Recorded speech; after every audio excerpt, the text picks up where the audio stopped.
radical left has taken over the Democratic Party.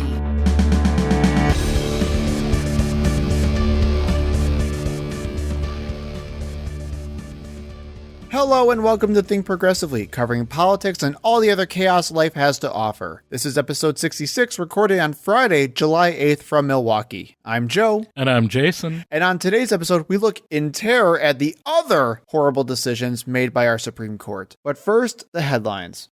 The fact is that everything he's saying so far is simply a lie. I'm not here to call out his lies. Everybody knows he's a liar. So how was your 4th, Jason? It was fine. I spent some of the day editing our last podcast, which went up, and most of the day just hanging out. My mom was over. We watched some TV. We watched the Doctor Strange movie. It was okay, not my favorite. Was that the multiverse one? Yes. You're saying it's only okay? I haven't seen it It's yet. fine. It's not my favorite of those movies. Is the Spider-Man one better? Spider-Man movie is better. Also not really my favorite because it's really just, hey, remember all this stuff that happened? Yeah. But that's what I did. I went to a parade and I felt extremely outnumbered by crazy people. I don't know, man. So I don't know if I'm just a prude or it's actually getting much worse, because when we were there, and we're not in a super conservative, I know you are, but I'm not in a super conservative, I'm more of in a purple area, and there were just tons of let's go Brandon F. Joe Biden shirts everywhere on the 4th of July, and they thought that everyone yeah, let's do this today of all days.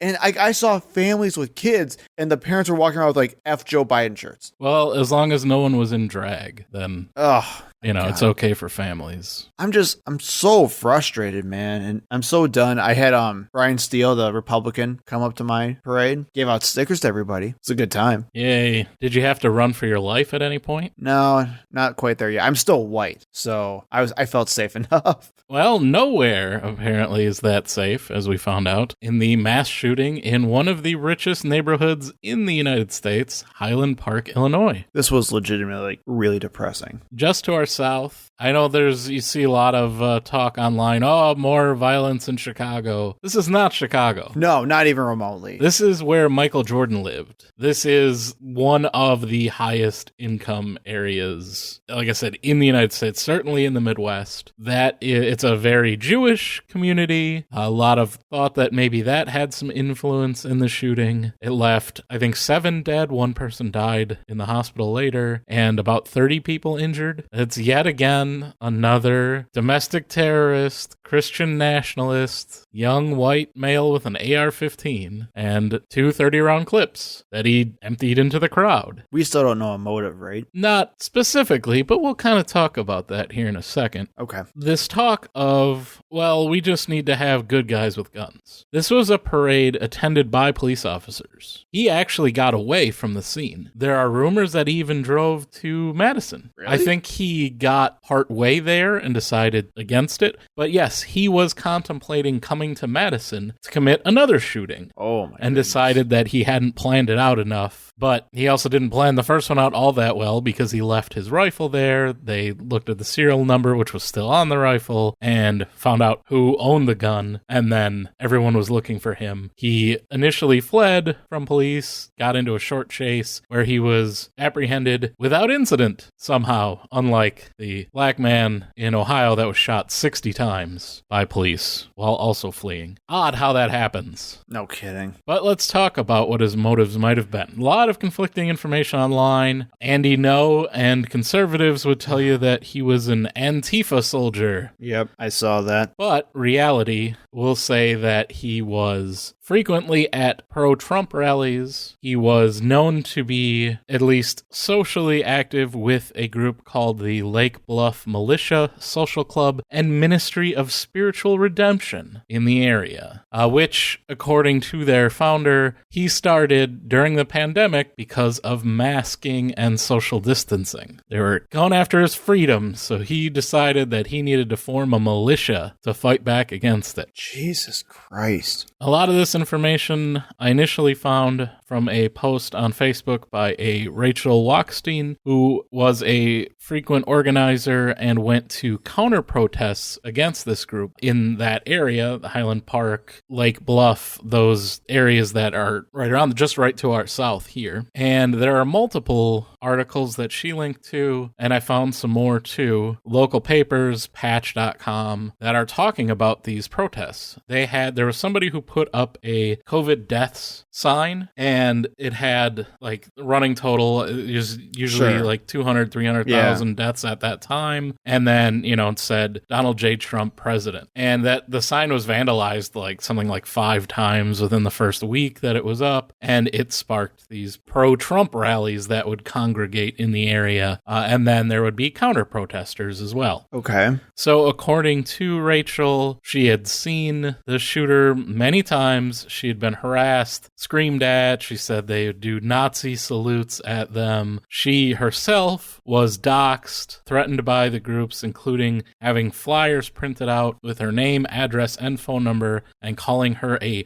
quote, local commie.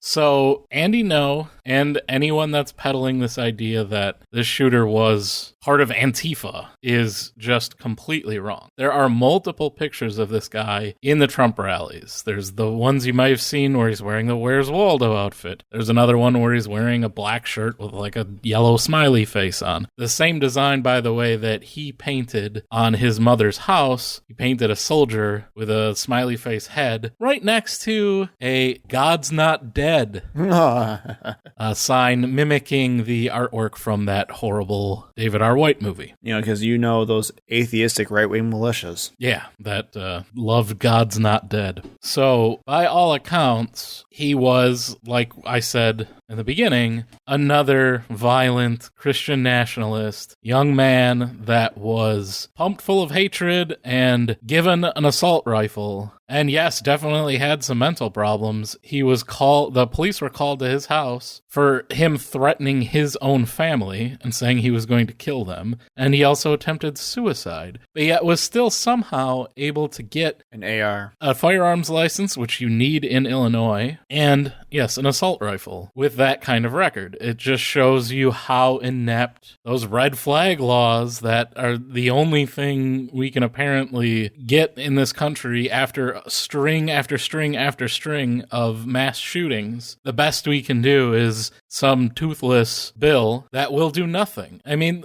Illinois could legitimately ban firearms and it would do nothing because obviously Wisconsin is a 30-minute drive away from this area, or Indiana or Missouri or Iowa, where you can buy as many guns as you want. So it doesn't matter what your gun regulations are in a single city or a single state. Oh, right. Exactly. And that's kind of the whole point with this thing, where we still have a large chunk of this country that refuses to see the systemic issue that's going on and how all these things are intertwined with each other. Because you saw that a lot. Oh, the area with some of the toughest gun regulations in the country. Well, no, okay. It doesn't matter. Again, when I was a kid, I'm not sure about you. When I was a kid, we're talking about 4th of July here. When I was a kid, fireworks were illegal in the state of Wisconsin. Always had fireworks, could always get them, never had any problem. Well, right, exactly. God, you made me stutter into my own rage. That's what makes me so angry about this, is that we're now seeing, because it's Illinois, because it's Chicago area, that you're not immediately saying, well, this is why gun regulations don't work. This is why nothing happens. Our gun regulations suck. They legitimately do. And we're going to get to this, but they're still getting peeled away as we speak because our Supreme Court's going nuts with them. And they do work in every other country in the world. Just surprisingly not here. And what scares me more, Jason, is that I think more and more high-profile shootings are going to keep happening like this because people are now finding out that they can start bringing guns to these very vulnerable events that are happening. We have to have less doors on our parades. That's what we're going to have to do. We're all the armed veterans. Who left the door cracked open?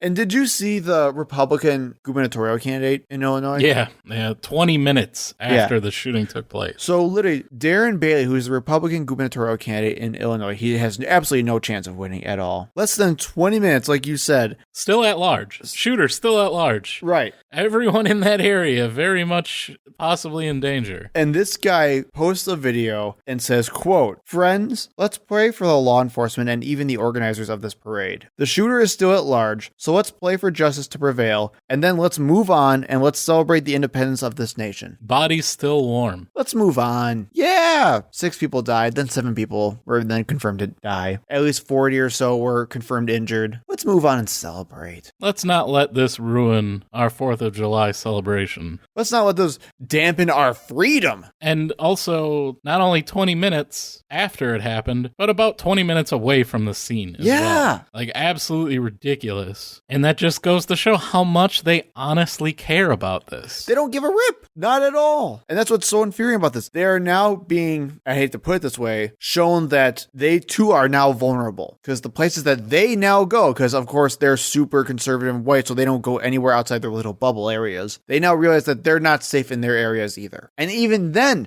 they don't care. And they'll still make excuse after excuse after excuse, because they would rather hate on Democrats and hate on the left more than actually solve this problem. And what the hell do you have this with, like, with Debbie Lesko? What is this? Oh, this was during the House debate on that really useless bipartisan gun bill that passed. Oh, okay. So now Republicans can say that they did something. Sure. This was going around. I felt it was pretty funny, so I decided to include this. This kind of goes to show what the thought process is. This is Arizona Rep. Debbie Lesko. Her quote, while being very angry about that bill that ultimately did pass. Okay, I'm ready for this. I have 5 grandchildren. I would do anything to protect my 5 grandchildren. Okay. Including, as a last resort, shooting them if I had to protect the lives of my grandchildren.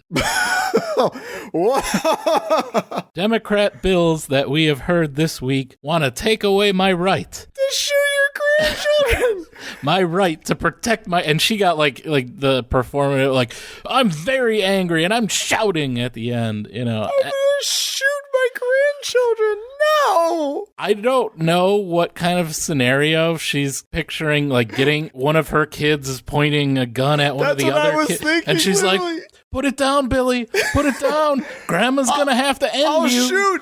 I'll shoot, damn it. I told you I would do it. She said that what she meant to say is that she would kill someone else to protect her, which, yeah, that's not like a bold statement. Well, no, especially when we have a bunch of our countries having castle doctrine laws. I, as an ammosexual, swear that I would shoot someone to protect the lives of my own family. Yeah, we know. You've been telling us that for 50 Decades. years. Yeah. Like, we get that's your ostensive reason for having more guns than people in the country to protect your kids. Although it does kind of bring up the more obvious thing of you having guns in your house is much more likely that one of your grandkids will shoot another one of them, or you will shoot them accidentally, or something stupid will happen. Right. There will be a gun death in your home. Is the percentage of that being raised quite a bit by you having that gun. Yep. So you're actually not protecting your grandchildren by having a gun. But of course, it's all a Democrat plot to stop you from shooting your grandchildren. That all sounds good to me. Oh, like I wanted to include, we get a little levity every once in a while on the show. It's always so depressing. But yes, I mean, that people are like, oh, they took that out of context. No, that's the entire context. You can watch it from the very beginning. She says it right at the beginning of her speech, and she straight says that she would kill her grandchildren to protect them. Well, since we're on gun deaths, we have a couple of international stories for you guys. And let's start with the news that just broke today. Yes, this happened, well, technically yesterday in Japan, but, you know, time difference and everything. Right. The former Japanese Prime Minister, Shinzo Abe, was assassinated while giving a speech. Was shot. Yes, was shot. Japan, one of the most restrictive gun countries in the world. How could this have happened? See, gun control doesn't mean anything. Except this is only their second gun death of the year. This is actually their second in 2 years. They had one all of last year. So it does work? Because if we had one gun death a year in the United States... Could you imagine?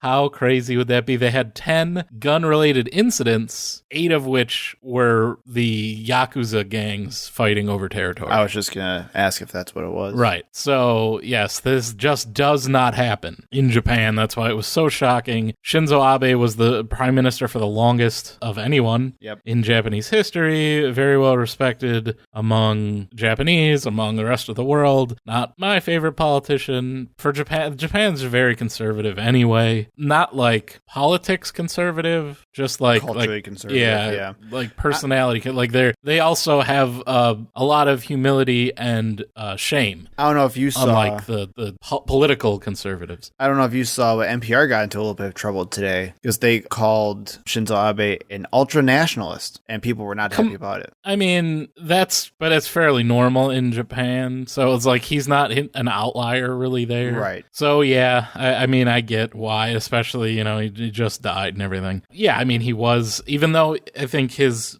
party was supposed to be like the Liberal Democrat Party, they're still kind of conservative. There was a homemade gun. Yeah.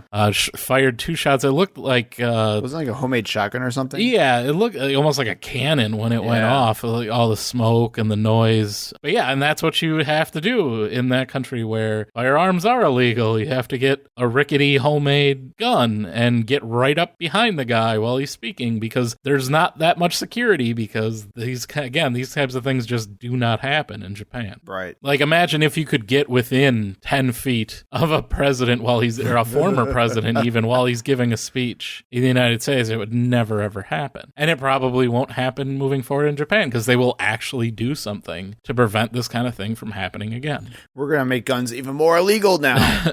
I'm sure there will be some regulation on, I don't know exactly what he used for ammunition and gunpowder and all that. I'm sure there'll be something, though. Right, but there'll definitely be tighter security and a little bit, you're not going to be able to get so close to political figures. Yeah, right, exactly. And oddly, according to the shooter, he said that he didn't have a problem with Abe's politics, that he has which is being reported, a grudge against a certain organization that he believed Abe to be linked to. So I don't know what that's about, if it's religious, if it's completely made up inside this guy's head. I'm not sure. Maybe he watches too much Alex Jones. I don't know. Wouldn't that be interesting? So that's all the information we have on that currently. But yes, you'll also see that spun, as we'll see even in Japan. Okay, I'll take one shooting with a gun that can fire 2 rounds and you have to stand 10 feet away from somebody a year. I'll take that. Compared to what we just literally talked about. Right, where the guy fires off 60 shots in a minute and a half, and police can't even react to it.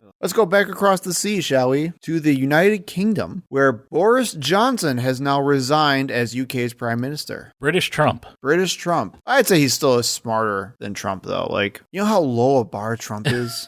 He's got a little bit more energy. He's a little bit like maybe Trump 20 years ago. His hair is messier than Trump's. But anyway, after a slew of resignations from the government, including over 50 members that have resigned, Boris Johnson was prompted to resign as well, in absolute disgrace. And what's interesting was this is over a lack of confidence over his leadership abilities, over numerous scandals that have taken place over the last year. So rather than complain about him 2 years later and write books, they actually resigned, showing their lack of confidence in his leadership and leaving so many open positions they literally could not be filled. So let's talk about these scandals. Many of you have probably heard Partygate, or the COVID parties on Downing Street, where Johnson was facing multiple fines because he was hosting in-person parties during large COVID lockdowns. This was, I think, specifically his birthday party. Yes. That the pictures were taken at, and yes, it was while telling everyone else in the country that they cannot have large gatherings and that they need to stay isolated. He was having a lavish birthday party for himself. So he actually did receive a fine for that, making him, I think, the first prime minister in the UK to actually get fined for breaking the law while in office, which is rather interesting. But there was still tons of other anger and enragement because, apparently, according to reports, Johnson was fined extremely minimal compared to the amount of fines other people have gotten for the same exact parties. Then there was also the scandal of refurbishing his office. A leaked copy of a renovation list that Boris Johnson had for renovating his own office had tons of crazy crazy things that were way too expensive for what he actually needed. I mean, and for God's sakes here, just look at how Boris Johnson looks. He looks like he doesn't deserve any like nice furniture or any like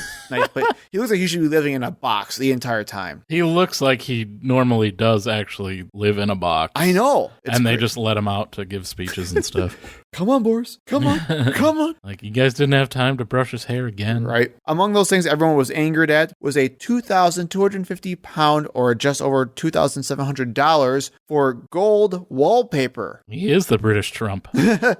And finally, like I said, that he was known for his lack of confidence in his leadership abilities. Most recently, he was actually seen appointing a guy who was so bad that he actually was, I think, resigned in disgrace several months after he was appointed by Johnson for sexual misconduct. Yeah, apparently he got drunk at a party and groped several women. Yep. But this was known behavior that everyone knew about before he even appointed him in the first place and even warned him about not hiring this guy, and he did it anyway. And initially he lied about being told about it. Yes, he did. And then had to admit that, yes, even years prior, he had known. And he also tried to secure a job for his now wife within the British Parliament. And Jason, is it just me, or does this sound like really tame stuff? Like this was like the first 2 months of Trump's presidency. Like, how many millions of dollars did Trump get out of being president by going to his resorts? Could you imagine if this is like what the scandals were for us now? This sounds so nice. Right. Why can't we have scandals like this? Trump's presidency would not have lasted a month. No. If this is the type of thing that people would, leave office over. Trump's been credibly accused of rape from multiple people.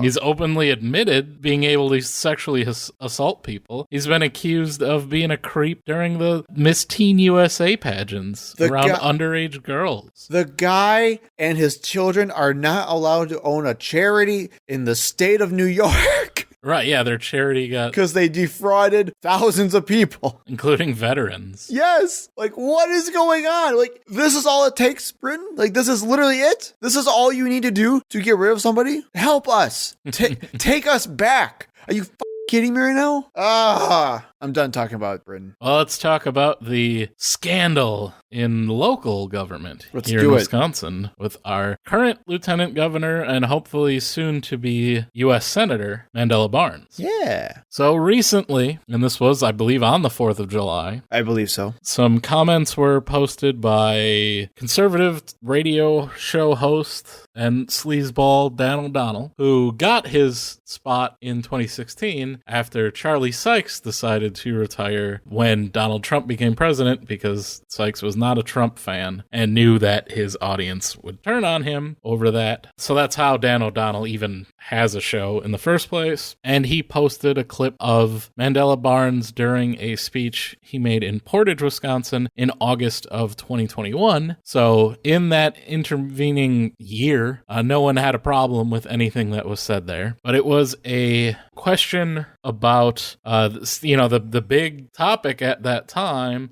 Critical race theory. Yeah, and kind of still is occasionally critical race theory. And should teaching the racist history of the United States be banned? Mandela responded with, whether it was colonization, whether it was slavery, the impacts are felt today, and they're gonna continue to be felt unless we address it in a meaningful way. Things were bad. Things were terrible. The founding of this nation, awful. Okay. And that was spun to be Mandela Barnes hates the U.S. Mandela Barnes is black. I think it's a crucial factor. And even if he wasn't, I could echo these sentiments personally and not have any problem justifying it. But yes, I wonder why a black man who grew up in Milwaukee, in the most incarcerated zip code of Milwaukee, would have a problem with the way things were at the founding of the nation. Women should feel the same way.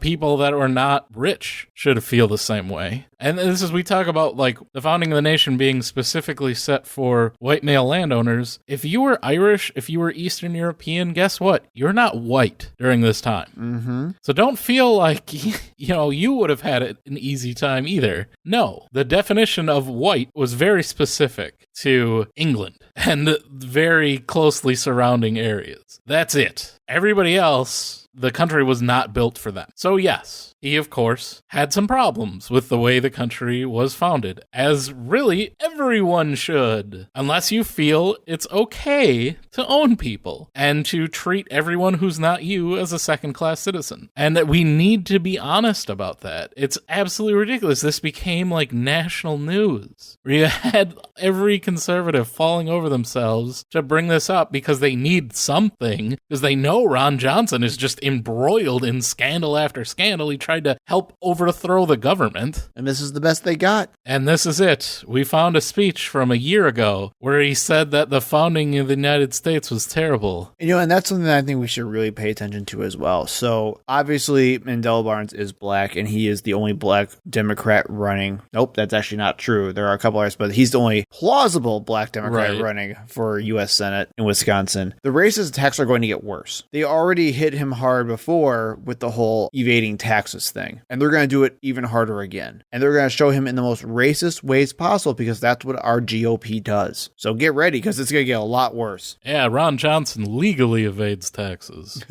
by voting for his tax breaks. So let's stay in Wisconsin. Let's stay in Wisconsin. This is the story that's been really, really making me upset the more I dig into it. We'll see. Not the recent news you're talking about. You're not talking about the one where the Supreme Court of Wisconsin just made. You're talking about before that. Yeah, I'm talking before that. Because this one, it doesn't make any sense that the Supreme Court would rule this way. It's so clearly against any plausible idea of democracy, and any way you could interpret this in a non-completely biased partisan way. So, what happened was Fred Pren is the Scott Walker appointed board member of the Natural Resources Board, DNR board, whose term expired in May of 2021. Okay. More than a year ago. His replacement was appointed by our current governor, Tony Evers. The Republican State Senate has refused to vote on that appointment, among many others, since Evers came into office 3.5 years ago, which should sound familiar. Sounds a little familiar to something else. The exact same strategy that Mitch McConnell and the U.S. Senate used to not vote on the appointment of Merrick Garland to the Supreme Court, and effectively stole a Supreme Court seat, which now, unfortunately, belongs to Neil Gorsuch, who just voted to overturn Roe v. Wade. Pren has refused to vacate his seat and has been a key vote, because it's 4-3 conservative, that board. So he is the deciding vote on multiple issues, including adopting terrible PFAS standards, the forever chemicals, if you will, for drinking and groundwater, which favors corporations and harms everyone in the state of Wisconsin. Well, and Wisconsin is trying to lead the charge on PFAS right now, because it's so bad in our northern parts of Wisconsin right now. I actually believe the podcast from the Wall Street Journal, just did a podcast episode on, I think it was Peshtigo and PFAS. So it's really bad right now in our state with PFAS. And obviously Democrats are ones pushing legislation for, I think it was the Clear Act they did last session. And of course it got struck down, because why not? So the state Supreme Court ridiculously ruled that Pren can stay until he decides to leave on his own. So I want to know how that even works. What is going on? So they based their ruling on an earlier ruling that stated that the person who was in the seat previously could occupy that seat until their replacement was there, right? You don't want vacant seats in between administrations. How you can somehow decide that, well, but the state Senate doesn't have to vote on confirming replacements, and seats can just stay how they are forever until the person decides they want to leave. And the way the law is written is it says that unless it's vacant, that they're able to stay. Oh my God. And from the majority decision, the quote was, "It is undoubtedly true that Pren serves a defined term of office." That should be done. That is it. Period. End of story. "And it is accepted that Pren's term expired in May of 2021. However..." Nope. Stop right there. "Those realities say nothing about whether there is now a vacancy in Preen's DNR board position. Yes, it does. Yes, it literally does. You have to be the most partisan idiot to not see that. And that is the majority of our state Supreme Court, 4-3, are partisan idiots that decided that, well, he can just stay for as long as he wants and keep the conservative majority on the Natural Resources Board, keep giving away all of our state resources to corporations, keep allowing them to pollute and harm the health of everyone in the state. That's fine. And the state Senate can just keep not confirming the governor's appointments, and we'll just keep conservatives in all of government, effectively destroying democracy in Wisconsin. We do not currently have a functioning democracy in this state. Nope, not at all. And I also just want to point out for reference out of nowhere, Wisconsin votes on their Supreme Court. And we may have an election coming up in 2023. April. The spring election is incredibly important. I know a lot of our listeners come from the state of Wisconsin. It is going to be one of the most important presidential elections. It's normally very few people vote in these elections because it's not a midterm, it's not a presidential election. Nope. It's going to be in April of 2023. You know conservatives are going to vote. They always vote. They have nothing else to do. We have to keep this in mind and flip the majority in the Supreme Court to democracy. That's the only way to put it. It's not Republican and Democrat. It's fascism and democracy. It's one party that wants to destroy the system for their favor, and the other that would rather accept the results of an election. And I want to make it very clear as well, is that the justice is Pat Rogensack, who is an almost 2-decade-long serving super conservative justice. Most of our decisions lately have been 4-3 decisions relying predominantly on Hagedorn. If we flip this seat, we take a huge step to having a sane Supreme Court in this state again. And all 4 of the justices that decided in favor of Fred Preen in this decision, they all need to go. Yep. I don't care if they're replaced with anyone else. They all, as far as I'm concerned, signed their resignations by signing on to this decision. This was absolutely ridiculous, indefensible, anti-democracy. Well, where's the balance of powers? There isn't. And it doesn't matter that there's not either. They don't care. This comes in the wake of their decision to uphold the lame duck session right after Scott Walker lost the governorship. The state Senate and legislature decided to completely go against the will of the people that they had just lost an election to and strip the incoming governor of all his power. Right. And give it instead to the Republican-controlled legislature. And what makes me even angrier is then they have the audacity, and of course this was the plan all along, to then say our governor is doing nothing to help us. He has no power because you took it away from him, man. Including one of the major reasons was to make sure that we could not get a public option here in Wisconsin for healthcare. So not only are they taking the option of us having affordable healthcare, then they're harming us with these decisions for groundwater and drinking water contaminants. Well, and that's not it. News just broke today. This is what I was referring to earlier. Right. And this is the other one. Just in case you thought maybe there was some reason and rationality left. Where the Wisconsin Supreme Court ruled that ballot drop boxes are now illegal and cannot be used, mostly. Unless they're staffed by the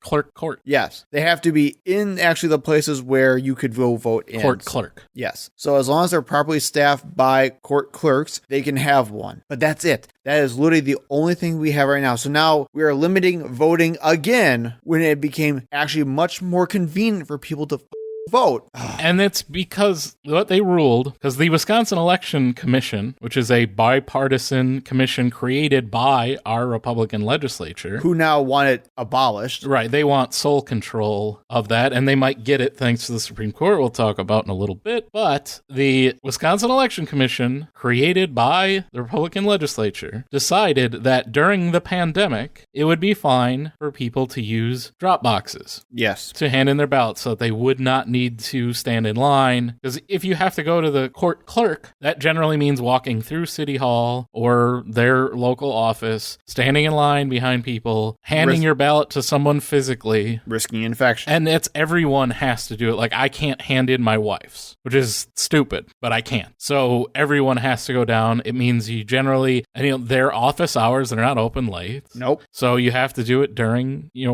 generally work time, or you can mail it in. That's fine, apparently. And we know the issues that were going on with the mail around election time last year. Louis DeJoy is still somehow in charge of the post office. Tell me that Biden's doing a good job. Mm-hmm. And that's fine. Like, it's fine if it leaves your hand, you stick it out in, for me, my mailbox is across the street from my house. It's not attached to my house. It's well away from it. It's fine if I just throw it in there where anyone has access to it. Yep. You hope it's taken by your mailman, driven to a sorting facility, touched by who knows how many people, sent to the main sorting facility in the area, then sent back again, and then driven by someone else to deliver it to the court clerk. That's all fine, but me putting it in a locked metal box standing outside of City Hall, which is right next door to the police station, that's not safe. Nope, that's too much. That is... Nope, can't do it. Hold on there, hold on. That's how elections get stolen. And again, not mentioning that you have to sign your ballot. They also have a copy of your signature at the clerk's office where they compare it, just like they do when you vote in person. Yep. There are already things in place, checks, to make sure that your vote is legitimate. And votes do get thrown out if the signatures don't match. But that's also what concerns me is that, again,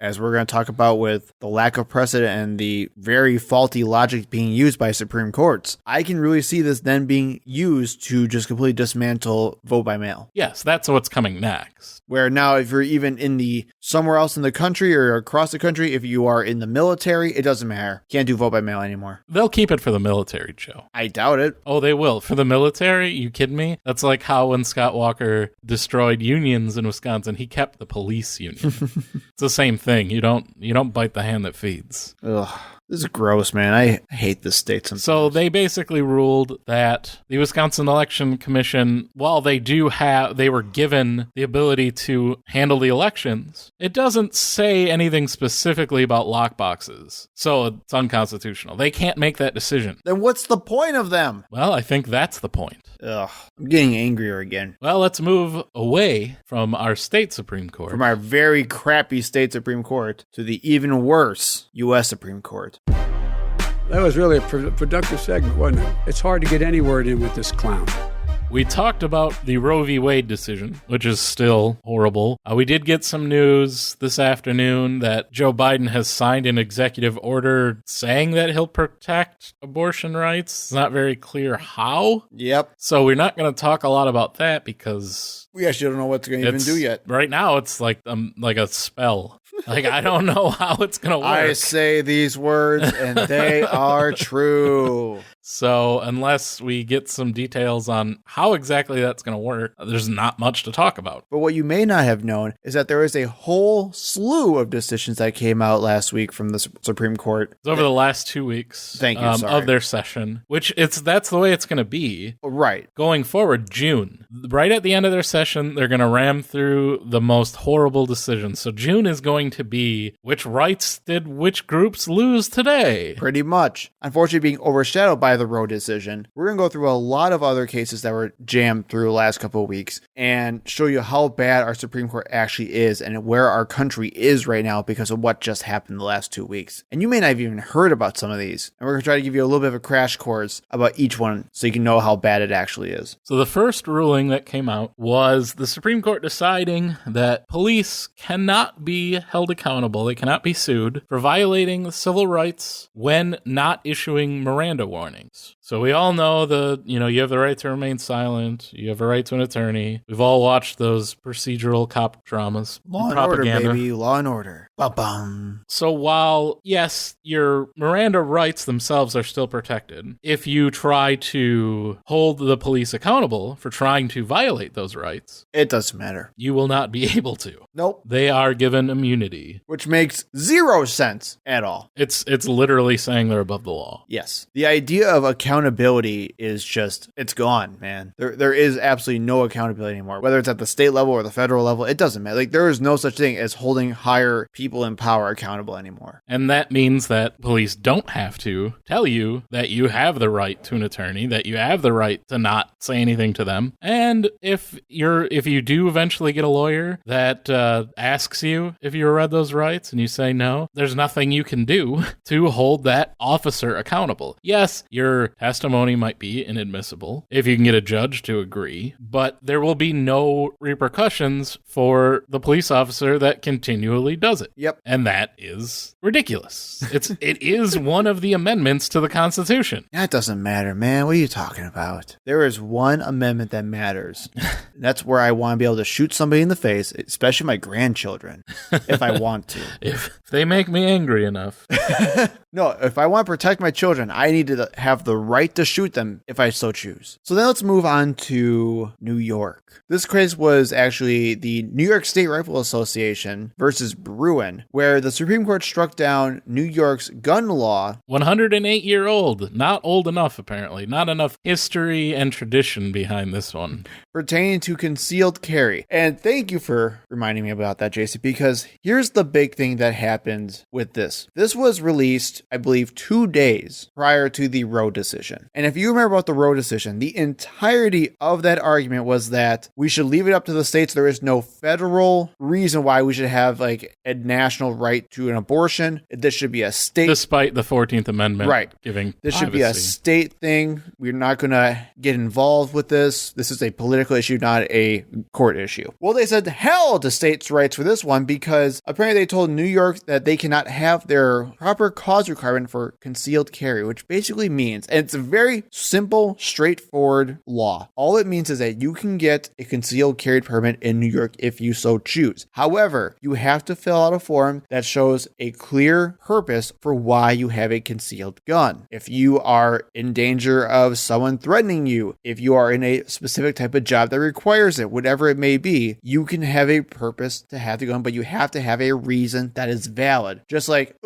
just in case for protection is not a valid reason. They decided that that was completely unconstitutional to the point where Justice John Roberts said that they are treating people like second-class citizens because they want to own a gun. And have it on them at all times. Yep. So now, literally 2 days before they upended Roe v. Wade because they wanted states' rights. And, talk about history and tradition. Explain to me, Joe, what caused the shootout at the OK Corral, the famous Doc Holliday, Wyatt Earp shootout? I believe it was strict gun control laws. Oh, because you couldn't carry a gun into the city. Yes, of course. And they were violating that law, and that's what caused the shootout with law enforcement. Exactly. Because they were coming to disarm them.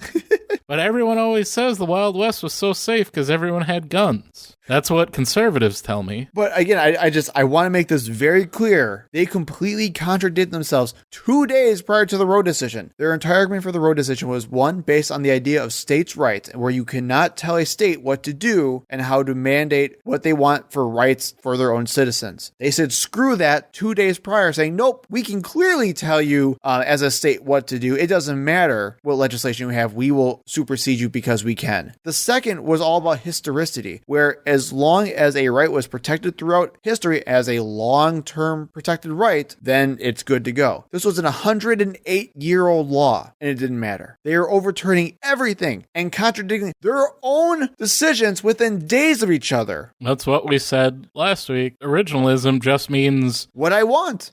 However I want to interpret the law to get the outcome I want. So I want to make that very clear, where if anyone ever asks you how bad the Supreme Court is or why should I care about it, note that they destroyed our country within 2 days of each other by having absolutely no sense of precedent at all. And no integrity. There is no calling balls or strikes with this. They have what they want. They have their agenda that they're pushing, and that is it. And it is a radical conservative agenda. It's a Christian nationalist theocracy that worships God and guns. Well, let's talk about God, shall we?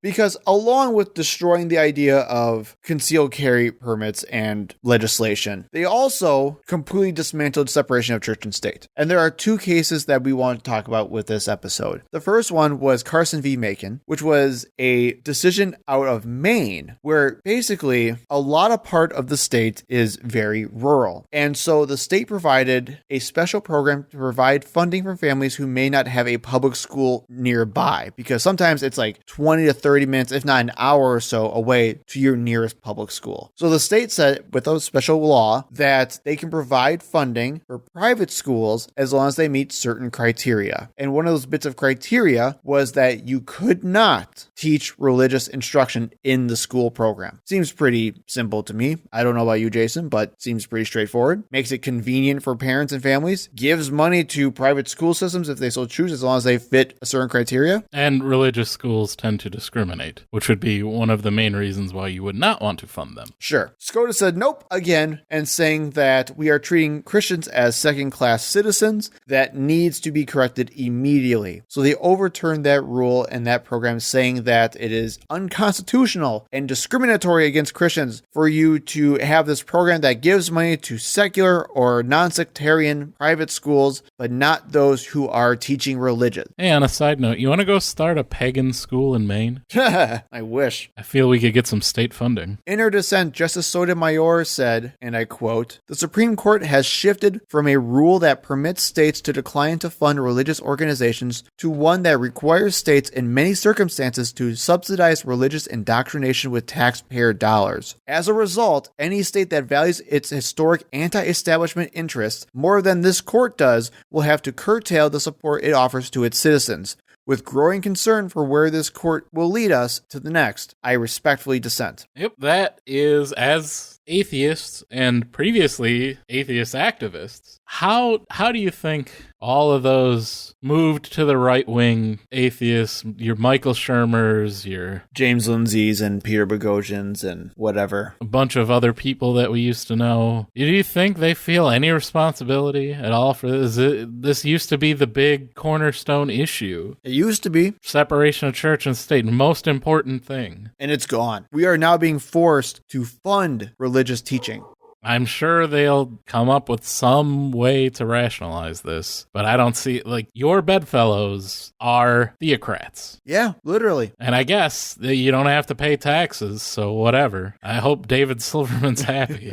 Well, and I even have a response from the First Liberty Institute. Kelly Shackelford, what a name, said in a statement in response to the decision, saying that Tuesday was a, quote, great day for religious liberty in America. Parents in Maine and all over the country can now choose the best education for their kids without fearing retribution from the government. Fearing retribution from the government used to come hunt you down if you sent your kid to a religious school. What are you talking about? I went to a religious school. I don't remember any government retribution. The persecution complex of Christian conservatives is absolutely insane. Nailing themselves to the cross. Apparently. I'm just like Jesus. My God. Literally, this was all about just saying, hey, as long as you just don't teach specifically and explicitly religious doctrine, you're cool. And again, they would not want to pay. All that has to happen for this to go away is for a Muslim school. A Muslim school, a Jewish school, a Church of Satan would be nice. Like if they got some funding and started putting up schools and asking for government funding. That's the reason. That's the reason why you don't fund religious schools. Because you are not going to always agree with what they're teaching. So you don't want to pay for that. So now that we're all warmed up and ready, I want to talk about the one that I really have been waiting to talk about. This is the football coach, I think was his name Joe Kennedy. I don't even care because he's such a douchebag. Derp. Was supposedly fired for wanting to pray by himself. Was he though? No, he wasn't. In fact, the narrative of this was so bad that many mainstream outlets got this coverage completely wrong. Much like the defensive backs that he was coaching, because they also lost almost every game they played. It's very true. But I don't know if I listened to New York Times, The Daily Podcast. Did you listen to this episode by chance when it came out a couple months ago? No. Okay. So again, even the New York Times, they did a whole podcast where they interviewed the coach and just talked about how basically like he was just horribly treated and how he was this lovable guy from Bremerton, Washington, whatever, and that he was just being persecuted by his school district for being a Christian. It's nonsense. And that's what makes this so dangerous, is that SCOTUS rewrote the facts of this story to get an outcome that they agree with. When he went to the circuit court judge for this, and they actually ruled against him, so they appealed it to the Supreme Court. The circuit court judge, who was a conservative Bush appointee judge, actually had in his ruling that the narrative was intentionally deceitful of the plaintiff, which was the football coach. So it was so bad that the guy was lying about his actual position on what happened, that the circuit court judge admitted that, yeah, this is all just nonsense and BS. And still, that didn't matter to the Supreme Court. I want to make that very clear, because literally in Neil Gorsuch's opinion about this, he literally starts off by saying a man was fired for his religious beliefs, which is already a lie. Was never fired. He was never fired to begin with. And also, I guarantee you,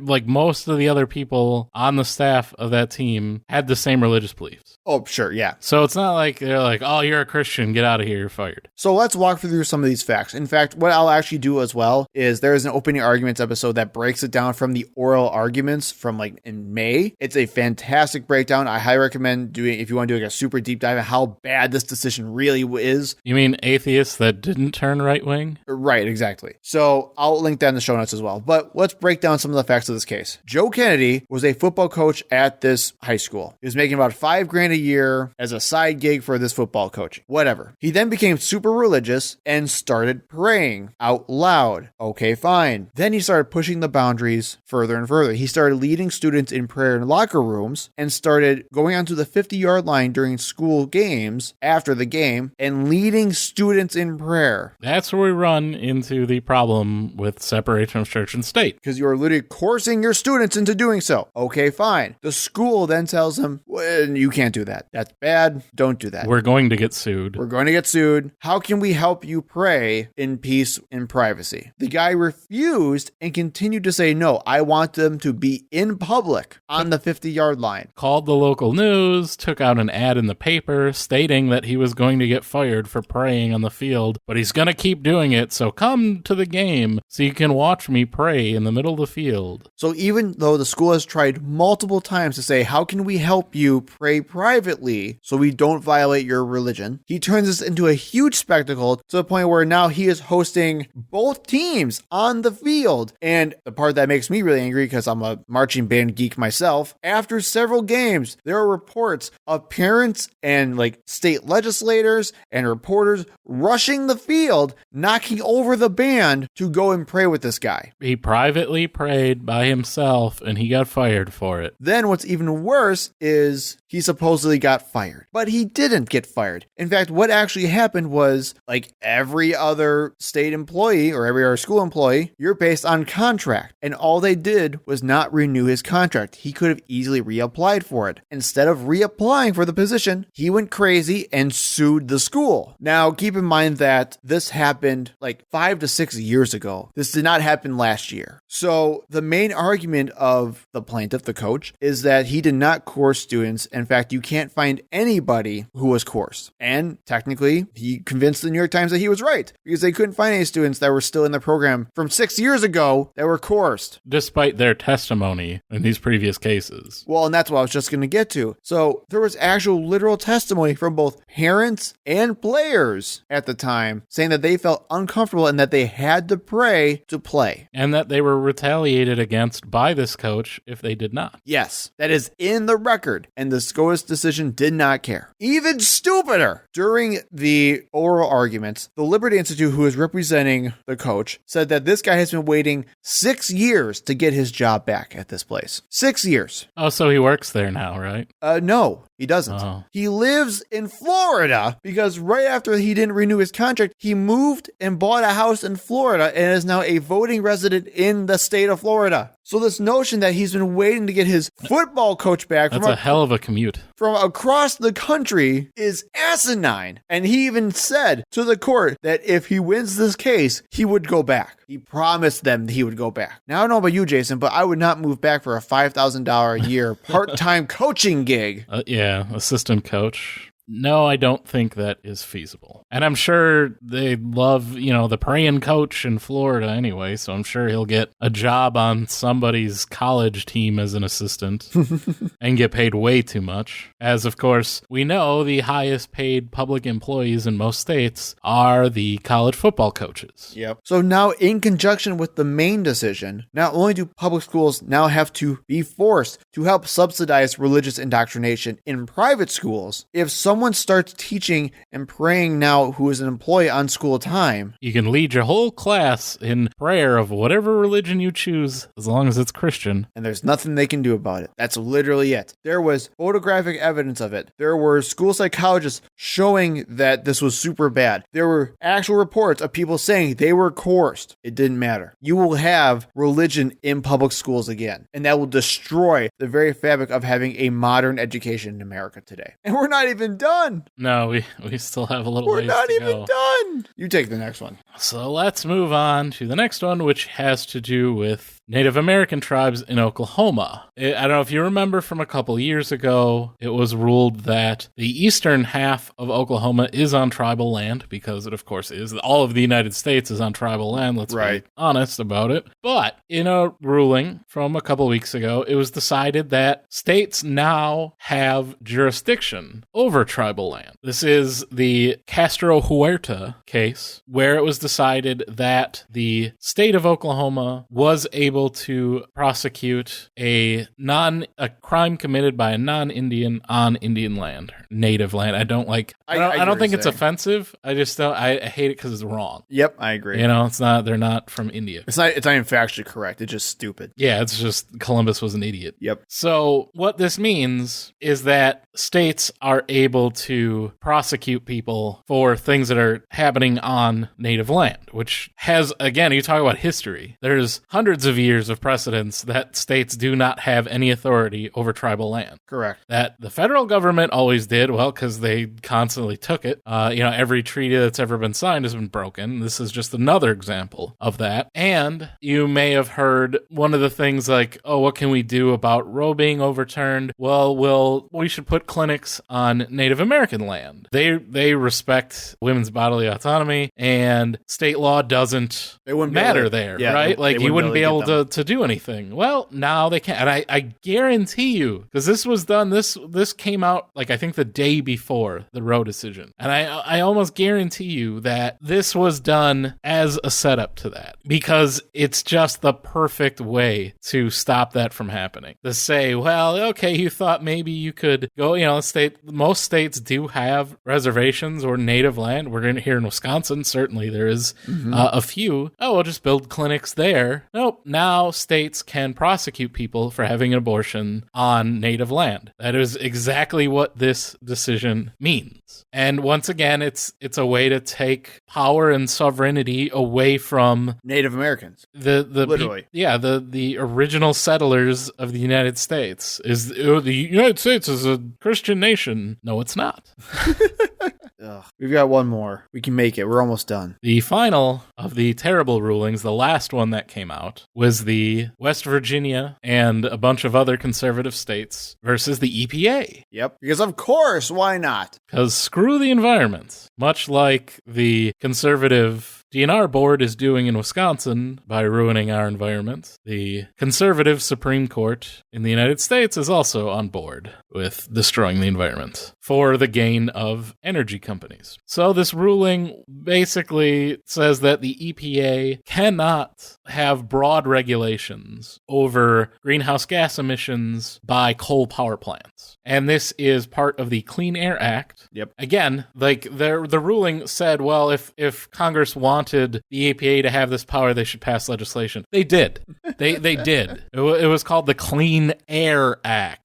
And you're saying they don't have the power to regulate air in that way. So the idea was they wanted to move away from coal power plants because they're terrible. Because we should have, duh. Yeah, burning coal to create energy is a bad idea. There's no such thing as clean coal. That is just nonsense marketing. And that was debunked back in the early 2000s. Well, I think even before that. Well, I mean, that was, but like, you were still having the debate in the early 2000s, though. So, like, there is no clean burning coal. coal. You're burning charcoal. You're I releasing. guess I can't even say it because Trump was talking about clean coal. Yeah, well, it's still the marketing term that they use. It's just I just got more disappointed. releases lots of greenhouse gases. Obviously, it's charcoal, Right. carbon, Yes. carbon dioxide, carbon monoxide. But it's the cleanest coal you ever seen in your entire life. So it basically I'd said, eat off the coal, man. the ruling basically said that the EPA does not have that ability. It doesn't specifically say that they can do that. They basically go down to like Google search, like search for these words. And you said, you're gonna, I think it was like get rid of the generation of power plants. It doesn't say anywhere in the Clean Air Act specifically that they can do that. So screw it. So we decide against them, and you can't regulate getting rid of coal power plants because it didn't say in that Clean Air Act that you could do that. Again, this is the same thing as the ballot drop box ruling, where it's like, well, it doesn't specifically say that the Wisconsin Election Commission could use ballot drop boxes. It said that they could control the elections and how they're run, but it didn't say anything about ballot drop boxes. So it's the same thing. Oh yeah, the EPA is in control. It's the Environmental Protection Agency, and we passed the Clean Air Act authorizing them to be able to Protect the environment. handle emissions, but it doesn't say anything about getting rid of coal power plants. So God, it's like qualified immunity, but for everything. it's very much like the most pedantic. You have to write the law like each word, like again, like it's a spell. But the law never said that a dog couldn't play basketball, so who knows? Right. Well, if it didn't specifically say he could, then you can't, is what they would say. They're definitely anti-Air Buddists on this Supreme Court. Is the dog black? Then it makes sense. Is it a black lab? Black lab. Or is it a golden retriever? Because we gotta really talk about that. But to finish it out, I did find the quote from Justice Kagan's dissent. You kind of actually referenced it earlier. I referenced it last episode. In her dissent, she said, quote, "Some years ago, I remarked that we're all textualists now." And this was in a speech she was giving for like a lecture series at some law school. "It seems though I was wrong. The current court is textualist only when being so it suits it. When that method would frustrate broader goals, special canons like the major questions doctrine," which helps the whole EPA thing that Jason was talking about, "magically appear as get out of text free cards. Today, one of those broader goals makes itself clear. Prevent agencies from doing important work, even though that is what Congress directed. Like Jason just said, that is anti-administrative state stance shows up in the majority opinion, and it suffices the concurrences." And of course, we know the way the deadlocked 50-50 Senate is, and the fact that Republicans will not vote for anything that goes against their corporate interests. And Joe Manchin is from West Virginia and makes his money off of these very same coal power plants that we're talking about. You're never getting his vote. Nope. For any kind of rewriting legislation to include. There is some positives out of this one where there's other language talking about particulate emissions that they can probably use instead to do the same thing. But what are the chances that they're just going to get sued again and it's just going to go to the Supreme Court again and be overturned? Who knows? I mean, okay, so I think that's a good segue into, so now what? These are all absolutely terrible, heinous rulings. So what does that mean for our country, and what can we even do about it? Well, I just want to talk about one more case. It's not a case that was ruled on, but it's a case that the Supreme Court indicated they would be taking up. And that has to do with states turning over all of their election power to the state legislatures. So it's called the Independent State Legislature Doctrine. And this could pretty much destroy, much like we're seeing here in Wisconsin, where our democracy has been overturned by our Republican state legislature. This would give that power to every state. And I think there's, what did we say, 30 states are governed by Republican legislatures currently, including a lot of the swing states, including Wisconsin. And this would mean that courts do not have any power over how state legislatures run elections. So you cannot sue when, say, they submit a false slate of electors. And that's it. And that would be the end of actual, like, not hyperbole. Like literally the end of democracy. And the case is, it's from North Carolina. It's called Moore versus Harper, and it's about gerrymandered congressional maps, much like what we had here in Wisconsin, where the Supreme Court overturned our much fairer maps that were drawn by the governor. Yep. And instead reinstated the horribly gerrymandered maps is what Well, the reason... let me clarify. Drawn by the governor and his committee, then confirmed by the state Supreme Court. Right. And then overruled. Right. And they had previously said that the state Supreme Court has the power when they didn't look at the gerrymandered maps, when they got sued over that to begin with, because the Republican legislature drew horribly gerrymandered maps. That meant that even though Democrats get 54% of the vote, they only get 36% of the seats in the legislature. When that case went to the Supreme Court said, no, your state needs to decide. We're not touching it. But then when the state said, okay, these maps that were made by the governor are much more fair, they still weren't favoring Democrats. It was just slightly less tilted. Yep. Then that was the lawsuit was made based on those maps by conservatives this time, and that went to the Supreme Court, and they changed their minds and said, yeah, you know what? Screw it. We're going to overturn those maps, and you have to go back to the old ones. So when we talk about they just do whatever they want, they make up their mind based on the case in front of them, not the law, what outcome they want, not what the reading of the actual law would be or what the intention is. It's how do we want this to go? What outcome do we want? And if this same thing happens with this Moore versus Harper case, that would be the end. That would be it. No more Democratic elections in the United States. Republican state, and if you don't think they won't do it, they already did it. Ron Johnson tried to give the vice president a false slate of electors for Wisconsin and Michigan, and they tried the same thing in Arizona and in Pennsylvania and in Georgia. And they're going to do it again. So this would be it. It would be over. These Republican legislatures would just say that their candidate won, and it don't matter what the votes say anymore. And this could actually happen next year. So we need to keep an eye on Moore v. Harper. So what can we do about it now that I got you all riled up? I will move. That's what I will do about it. I will pick a different country to live in. No, but we need you. Don't leave us. Who will be my podcast partner anymore? You'll have to find someone else. No. I'll be doing the happy podcast that I live in Sweden or Japan or somewhere else. And I'll no longer be angry all the time.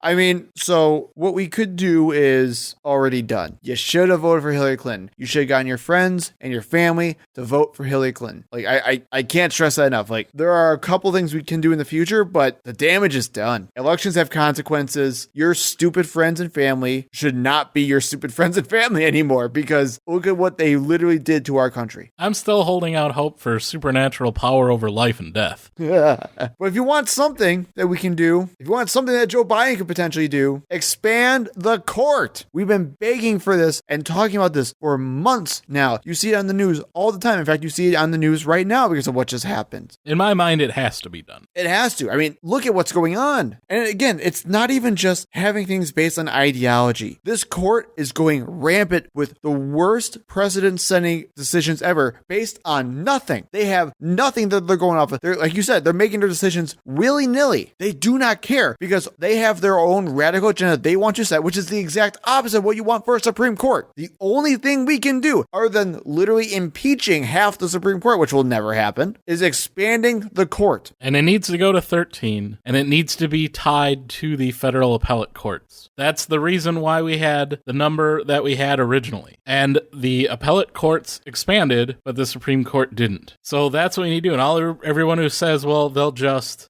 add more the next time there's a Republican president, that's why it needs to be tied to the number of federal appellate courts. First thing you have to do is abolish the filibuster. After you abolish the filibuster, then you pass the legislation to expand the court and to link the court size to the number of federal appellates. Yep. Done. And then we take our democracy back. Literally, that's what you have to do at this point. And if we don't, and obviously knowing Joe Biden and the Democrats, they won't. He's already said over and over again, but he also said there was nothing he could do about abortion, and then today he issued his magic proclamation. Well, and he knows that's not going to do anything anyway. But political pressure does work. Yes. Biden responds to political pressure. Again, he just goes wherever the party goes. If he wants to win another term and he wants to still be president after next year, he's going to have to do this. Because one, it won't matter even if he does win. But two, no one's going to want to vote for him if he's literally not going to do anything while the country crumbles around him. I agree. Do nothing Democrats live up to their name again. Play some freaking hardball for once. And it shows why progressives, if you really want change, you have to start supporting your candidates in the primaries. Yes. You can't just say, oh, well, we voted for him. Well, you see what you got. And it's because you're not pushing for progressive candidates. You see what's happening on the Republican side. They are pushing for the craziest lunatics. Look at Marjorie Taylor Greene. But that's because the white evangelical got organized. And they all vote. And they became a solid voting bloc of a third of the country. Progressives need to do the exact same thing. You need to get involved.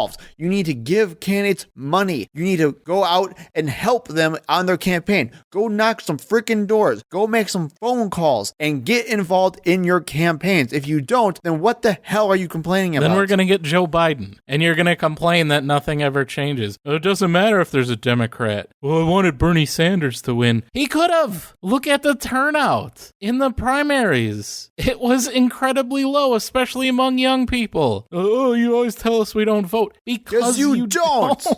The numbers show you don't. Conservatives always vote, regardless. They're people, literally, the guy in the Trump hearing crying about America and how Trump violated the Constitution, said that he would vote for him again. Because it doesn't matter. Because he doesn't like Joe Biden. Mitch McConnell says, I don't care if Trump runs again. Of course I'll support him. It doesn't matter. It's a game and you have to play it. If you choose to sit out of the game's still going to get played without you. And you see that, like, I get, yes, is it tone deaf to tell people that they've got to vote or to donate money right after their rights are taken away? Yes, I get it. I would get mad about that too. It's stupid, but it's still true. It is. You still do need to vote. Like, just not voting or voting third party or whatever is just ensuring that the worst possible outcome will happen. If you don't like moderates, if you don't like Joe Biden, you need to get out and campaign and tell your friends and make sure they actually go when it's the primary, when you have the chance to have the more progressive candidate.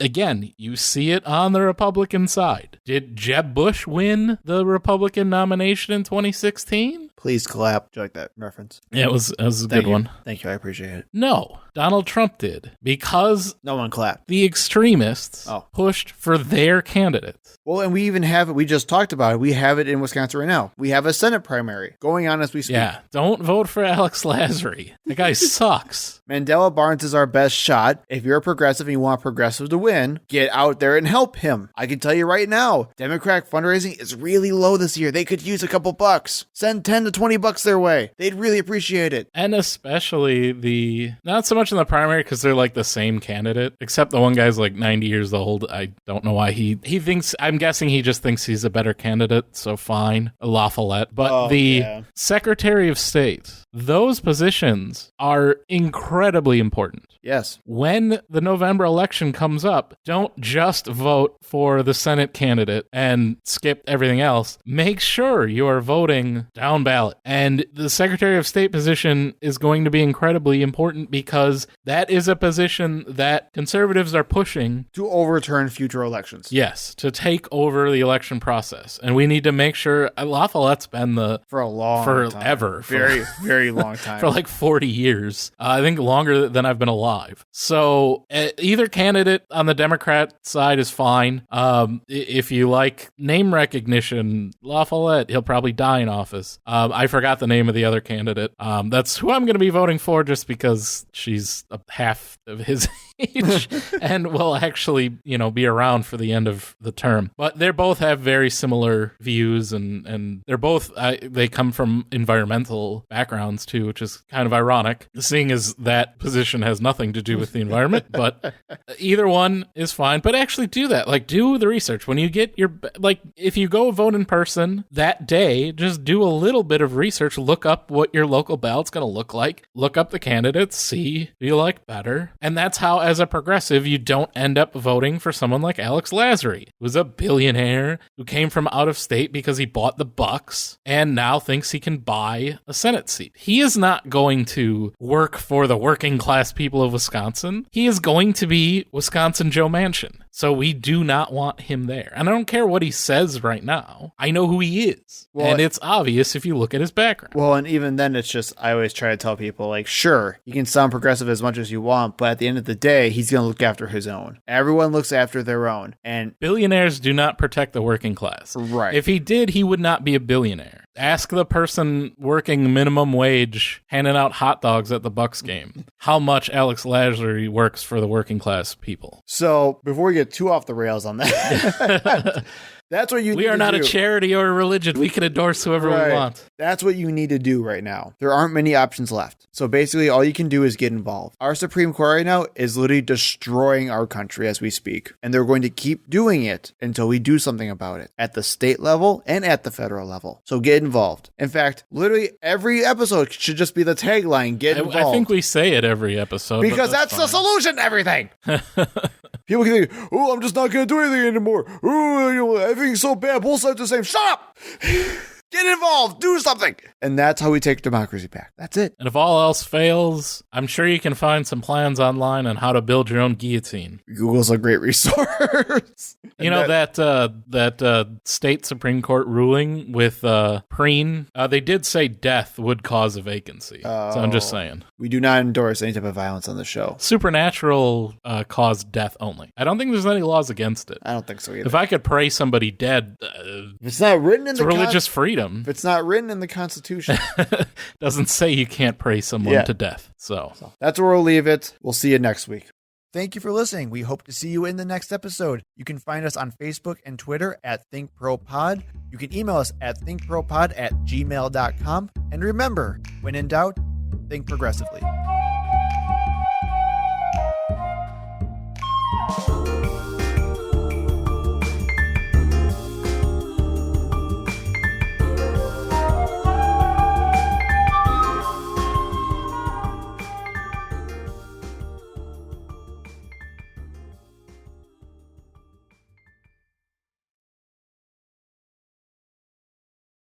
Completely got the story, or in fact, the coverage of this. Oh my God, I don't know how humans speak.